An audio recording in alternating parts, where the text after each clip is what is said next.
When we started making Dead Space Extraction, we knew that we had to deliver on horror, action, and a cinematic experience.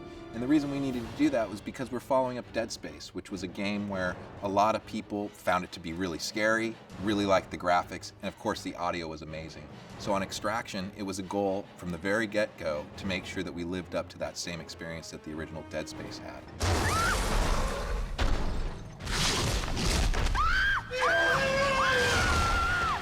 Extraction, for the most part, there's no time. There's more action and more stuff going on, and we did the visuals to pop and be readable. So you see bolder silhouettes and some brighter colors and some stronger, more graphic stuff.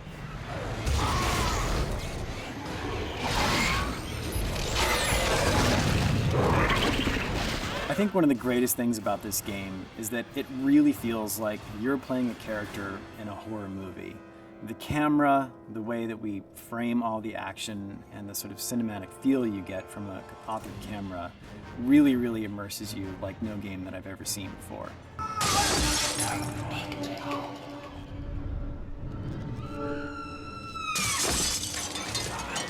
At certain points in the game, your main player or the people around you are going to start to experience dementia. It's caused by the marker being extracted, but it affects different people in different ways. Some people can work through it, but some people actually end up going crazy. They kill themselves, they kill their loved ones. It's all part of how the necromorph mythology works. Dementia? Interesting. Why?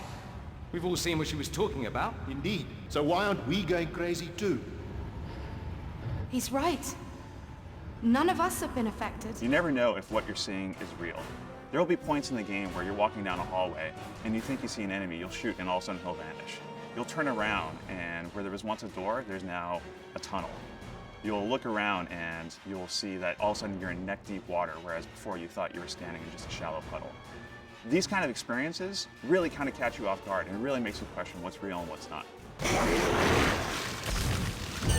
One other part of the game where we put a lot of effort into making it tie back into the original Dead Space, but also add an objective that was kind of terrifying, was when you were building the barricade in the medical deck. And the idea was the team in Extraction actually had to rivet all those pieces into place while trying to fend off necromorphs. And if you didn't do that fast enough, a drag tentacle bursts through and grabs you. If there was one thing that I could tell the fans of Dead Space about Dead Space Extraction, is that it's for real. It's got all the action, maybe even more of the fear. It's even more involving, and I think fans are really gonna dig it.